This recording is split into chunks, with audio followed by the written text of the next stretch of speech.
Svakog jula u Filadelfiji se okupljaju teslijanci iz celog sveta da bi nastavili delo čuvenog srpsko-američkog naučnika Nikole Tesle. Glavni organizator i osnivač kluba pronalazača Nikola Lončar za naš program priča o radu i ciljevima te organizacije i nastojanju da se sačuva nasleđe Nikole Tesle. Tesla grupa je osnovana 2004. godine 10. jula u Srpskoj crkvi u Filadelfiji i nije bila toliko aktivna do unazad 3 godine.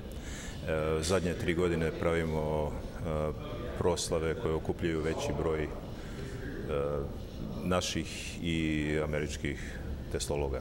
Prošle godine smo imali iz Indije, Australije, raznih zemalja sveta. Na Teslinu noć imamo ispred Zvona Slobode proslavu, imamo koncert, razne Tesla naprave i instrumente, takmičenje za najbolji Tesla coil i otvoren forum za diskutante.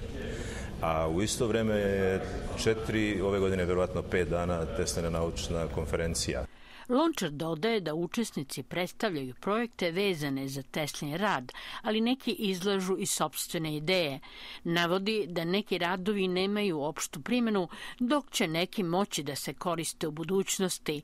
Na ideju da osnuje grupu Tesla došao je jer se pronalazaštvom bavi 30 godina i izumeo je brojne proizvode namenjene sprečavanju provala. Dobio sam Teslinu zlatnu medalju pred 15-20 godina.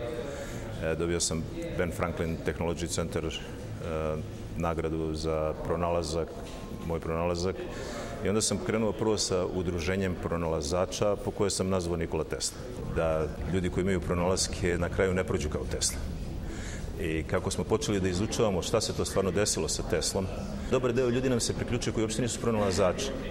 Zato smo osnovali kasnije samo klub Nikole Tesle. Inače, naš klub pravi Tesla Junior. Radimo auto koji bi trebao da košta do $15.000 i ne bi mogao da bude ni blizu klase koju Tesla Motors pravi, ali u svakom slučaju bi mogao da bude vrlo interesantan, specijalno za istočnu Evropu.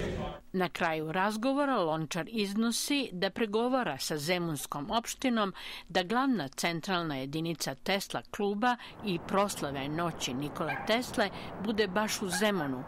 Veruje da bi svi teslolozi trebalo da se okupljaju u Zemunu, a ne u Filadelfiji.